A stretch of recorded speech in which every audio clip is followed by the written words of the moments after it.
Please welcome to the stage Lukasz Gregorie.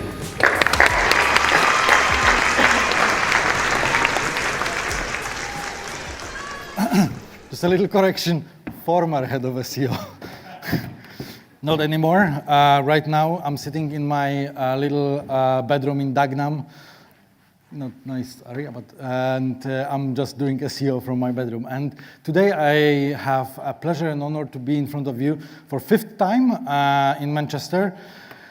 And I wanted to share with you some tactics that you can take home and implement tonight or tomorrow or afternoon into your business, into your agency, into the strategy of your clients you're working with. So, because I didn't know that I have 20 minutes and I prepared 77 slides. So, get ready. So, the first tactic I'm using is a snapshot. Snapshot is like one of my pillar when I'm doing an audit for a customer. And what snapshot is in a nutshell, it is like I'm trying to identify as much of the keywords that already are ranking and corresponding URLs, and how can I push these things up. So everyone knows Search Console. Some of you may know also Data Studio. And I'm not using Search Console anymore natively. I'm always connecting Search Console to Data Studio. Why? Because through API, I have much deeper view, much more data. And here is an example. I'm just connecting my little website, zelezny.uk, through Search Console and Data Studio.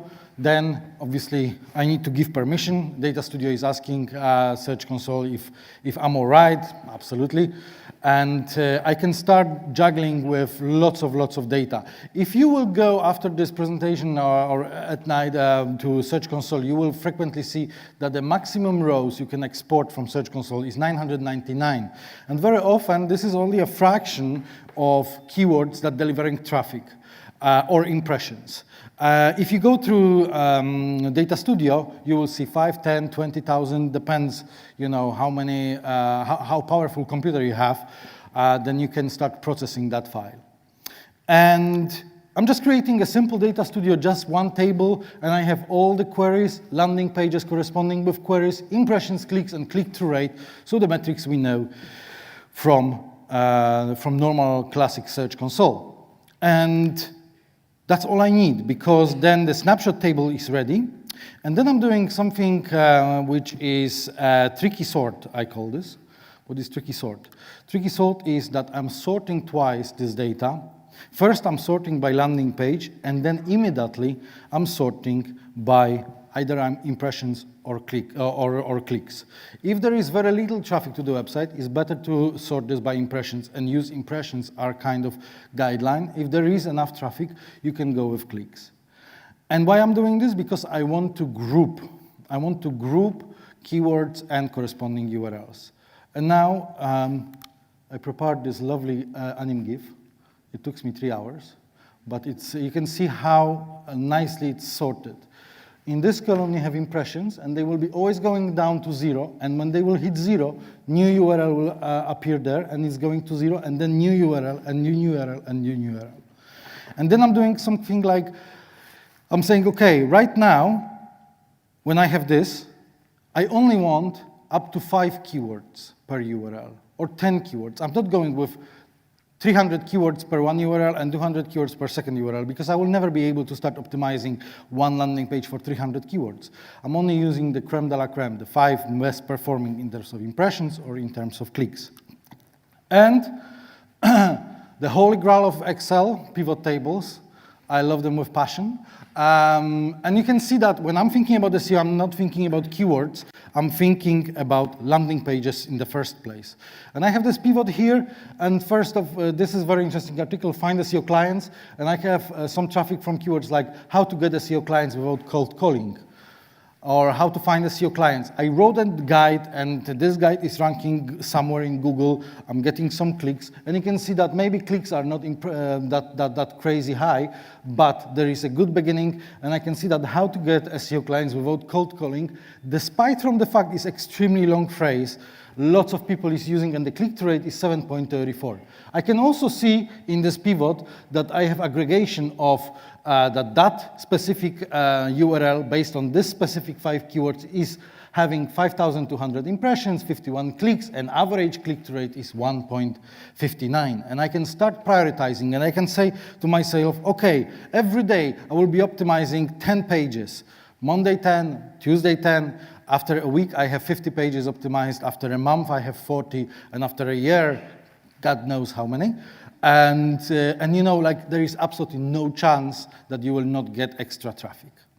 And here is another example, a snapshot method, a bit of inception. We're just talking about this SEO snapshot method, SEO snapshot. You can see I have 9 clicks, 363. When I was doing this, this data, it was some time ago, so the website was relatively new. Probably right now I would have a bit more. And why I'm doing this and how I can implement this and what is the outcome. I wanted to share with you an example. I wanted to be fully transparent. There is a website which is called socialmedia.pl. I was born in Poland, as you can hear in my accent, but I'm trying my best. And you know, socialmedia.pl is a very, very cool domain, I believe. I haven't told my wife for 3 months that I bought this, because it cost me a bit, but I implemented during that time these strategies, and I was thinking, like, when I will show her charts, then she won't kill me. So, you know, we're talking about Polish market, and obviously I can use SEMrush, I can use search metrics, I can use other tools, but local markets very often have local tools. One of the local tool that is for Polish market is called Senuto. It's kind of like SEMrush or search metrics or Systrix, but only for Polish market. They're expanding right now, but they have like a relatively big database of keywords there. And take a look, the blue line is number of keywords that have been ranking on social media PL, and the orange line is my competitor. And you can see here was an acquisition when I was thinking how I will tell my wife. Then it's content marketing. It was doing quite all right. And then finally, snapshot. And you will say, like, yeah, but this is number of keywords that is ranking in top 10. Can you show us the traffic? No problem. I'm trying to be transparent. So this is organic traffic. You can see that right now I have a monthly around 10,000. Maybe not a crazy amount, because this is just the blog, but this is 10,000 of visits I may have or I may not have. So I'm getting some leads from this, and it's working quite well. And you can also see the same kind of areas, acquisition, content marketing, and snapshot. So as a conclusion, use keywords that are already ranking quite well. This is strategy for not for a new website. It's strategy for established website, for a website with a bit of history, ideally if you have 12 months of the history. You're leveraging quality traffic because you're looking, hey, Google, show me where I'm ranking already, and I will get this and try to push this by bulk up. Even if you will push 100 keywords by one position, when they've been in top 10, obviously, the impact on traffic is tremendous. And you're playing Google game. The tactic 2, keyword magic tools. Who is using SEMrush? Raise your hand. Wow, great. I love keyword magic tool. And before I will go into details, I wanted to go through this. Keywords by intent. Probably all of you saw that pyramids and, you know, awareness, interest, consideration, yeah. You know, for me, it's like, you know what, this green part, this is where I am, and this is probably later when there is a retention and advocate. So I'm not slicing this that deep often. And then I was watching Simon Sinek presentation. Who knows Simon Sinek? Raise your hand. Great. And Simon Sinek has this presentation, and he's saying, start with why. Simon Sinek Golden Circle. And this is when you're thinking about establishing a company. So you're not thinking about what, how, the why is the core. Why are you creating this company? Why you would like to sort a problem. It's a bit of a philosophical question. Now, this is when you're establishing a company. But if you're trying to put yourself into shoes of a customer, then the circle, it looks completely different. I would never call this Lukasz Gregorie Golden Circle, but I call this SEO Search Volume Golden Circle. So that looks this way. And now, why is here, what is here, and how is here, but the size of the circle represents a potential, the number of search, the demand. And I was intentionally knowing that how is the sweet spot of every strategy, most of the strategies that I was implementing in recent years. But again, I know that someone would be able to stand up right now and say, objection, you have no data to prove. And I was thinking, how can I prove it? So start from how, and I took 2 websites that, in my opinion, have absolutely phenomenal content marketing. First website is a HubSpot. And when I analyzed over 1 million keywords, in this data set, 149,000, so way over 10%, been keywords with word how. And this is not a coincidence. They targeting these keywords because it's high click-through rate, because there is demand, because when people are typing a question with how, they very likely will not get answered through the meta description. It's much more than that, so they need to click. And I was like, okay, so I know one. Another example, Shopify, another website which have absolutely amazing content marketing, and surprisingly, they also rank in SEMrush, because I took this data from SEMrush, in around 1 million keyword-ish, and 90,000, so close to 10%, is with how. And then way behind that, what, and then finally at the end is why. It's very rare that people are typing why when they have a problem. So the customers rarely using why. The entrepreneurs, when they established a business, they need to start from why. But customer frequently start from how. And I'm bilingual, and I can check in Polish language. It's also the how equivalent is that popular. So knowing that, I can go to Keyword Magic Tool, and I can, for example, type a keyword, organize conference, and I can start going into this, which is. Whoa. I was thinking that this is a laser. It's not. So there is a question and all, yeah? You're going into the question, and you can see lots of questions. So SEMrush intelligently is splitting keywords from non-question and questions. And how to organize conference, 90 searches, 71 keyword difficulty, not bad. Going deeper, London, and you can also go with the keywords which contain word London and some words that indicates that this is a question.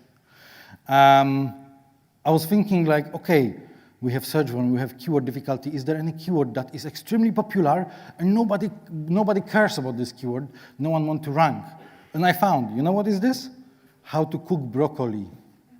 So if you would like to start a website that will have quickly lots of traffic, and you don't want to spend any money and don't put any efforts, build a website about broccoli. I don't know how you will monetize this, but that's another story. And then, I was thinking also, like, my background is working in price comparison. I was working in Uswitch. And, if someone would come to me and say, like, Lukasz, you know what? I want to start a price comparison website. I would be like, in England, in Britain, yeah, from scratch, yeah, are you crazy? I was like, no, do me a keyword research. Okay, so I was like, all right. So let's say this guy is going into credit cards. It's super competitive, but we could go through Keyword Magic Tool and say, like, okay, maybe I can find some keywords that have relatively high search volume and relatively low keyword difficulty. And here is like, can you get cashback with credit card? How to pay off credit card? So we wouldn't go immediately into balance transfer credit cards or like best credit cards. No chance to rank there. There is Uswitch, Compare the Market, Money Supermarket, go compare, Money UK, and I could like go, and this is only the first results, yeah? There is also second page, third, and so on and so on. But if we would go with these questions, we would potentially have a tiny chance to succeed. Can you pay taxes with credit card? I don't know, but we could write an article. So Keyword Magic Tool, questions, and start from how. Then finally, tactic 3, brand mentions and links. And let me do one thing. My name is Lukasz Gregorie, Polish name, Czech surname, living in Britain. What could go wrong? Zelenski, Zeleny, Zelesnysh. Everyone was spelling my name wrong. Even in Poland, they were spelling this wrong, yeah? So I was like, you know what? It's time to do something with this. And no one could learn that it's very simple. It's like Lukasz Gregorie, and this is the pronunciation. So, like, simple, yeah? And I was like, enough. In 2007, I had this idea. I will change my name and surname, and I will be like very unique name and very common surname. And I wanted to go with Archie Smith. But then I realized that actually Archie was alive in 19th century, and he's still first with his Wikipedia page. So not bad SEO as for someone who is dead for 100 years. I can see some similarities here, but you know. So I was like, no. And then I realized that, oh my gosh, it's a blessing when you have a crazy name and surname. Then there probably is not other guys who have crazy name and surname. And you can put at least your name and surname into brand tracker. So let's see what people are writing about you. And I went into some research, and I went into what is available on the market. Talkwalker, Brand24, Fresh Web Explorer, and Google Earth, that never works. But I couldn't afford Talkwalker. So yeah, where is the camera? I couldn't afford Talkwalker. I will send this later. And the Brand24 is really affordable, and is very, very powerful. And I was like, okay, let's do some test. So, as a keyword, I set up my name with space, without space, with some typo mistakes, and so on and so on. And what I could see, that Brand24 started aggregating tweets, Facebook messages that been published for open public, blogs, news, and so on and so on. And take a look. I had in a 1 month something like 50 to mention, and the reach was 73,000. And I was like, oh my gosh, so that's great. What can I do with this? So then I created another project which was for USwitch, and then I started thinking, what can I do for this with this? Because it's not only like, oh great, 52 mentions, wow, super cool, cigarette. No, it's not like that. You need to do something, yeah? So I was like, link building. I can do a link building. So whenever I saw USwitch, uswitch.com or Lukasz Gregorie, I was approaching these people and saying like, listen, thank you very much for mentioning me. That's very kind, but you know, any chance that this brand could be a link to our website? Most of the people will be absolutely fine to do this. So this is one of the most effective link building, organic link building tactic I'm using. And one day I was like that, because what I saw, it really shocked me. I saw this, I was like, what's going on here? What is this language? And then I realized that that must be Russian. I speak Russian, but I don't read Russian. You probably know why. I have like neighbors who are Russians. I'm more fluent on weekends when they sometimes inviting me for barbecue.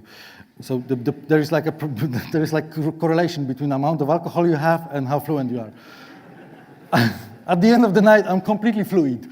But anyway, you can see that this is in Russian, and then here is Lukasz Gregorie, and that was written in Latin alphabet. So Brand24 catch this, and here is actually the link, but this link was pointing to LinkedIn. And you know, LinkedIn, what a pun. You know, like, I was like, you know, LinkedIn probably have enough links. Maybe guys, you can repoint that link to my website? They've been like, no problem. So what they did, they took my article without asking me, translated, posted this, put my photo and linked to my LinkedIn. I was like, almost perfect. If you would link to my website, I would be 100% happy. And they've been like, no problem. And then I was thinking like, okay, so I can start using this tactic also to build links. And that's next part of the presentation. Very quickly, the links and social profiles. Very often you have companies like, let's say, even like USwitch, for example, Compare the Market, Money Supermarket, Zoopla, Rightmove. They have social profiles, Twitter, Facebook. And very often, somehow, other websites, instead of linking to your website, they're linking to your social profiles. So this is my other baby, SEO.London, another domain I didn't told my wife I'm going to buy, and then later when I build the website I told, and then I had no links. And I was like, hold on, how my LinkedIn look like? And I went to my LinkedIn, and I found that there is lots of links from other websites pointing to this page.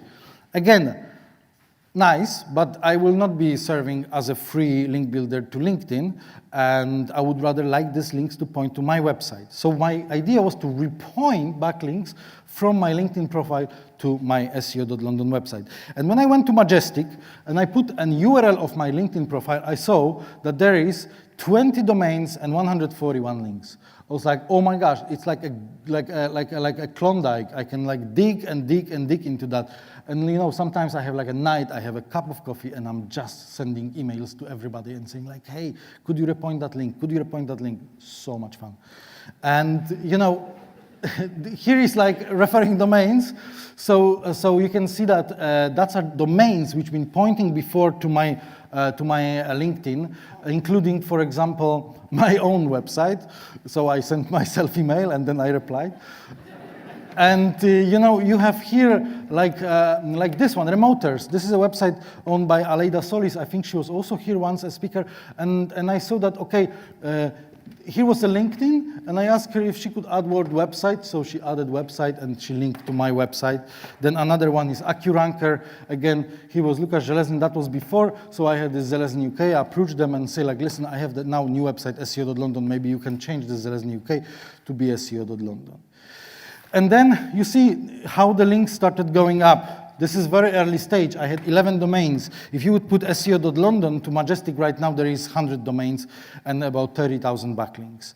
So I just get addicted, and I went into my Facebook. I saw that there is also a couple of links that I can repoint. And then finally I went to my Twitter, and I almost get a heart attack. 164 domains. Oh my gosh, I just locked myself in the room. I said to my wife, don't talk to me for next week. I will be repointing domains. 37,000 domains, yeah? Again, like you will not get a 100% success ratio, but you will get there, and even if you will repoint 20% or 30%, that's valuable.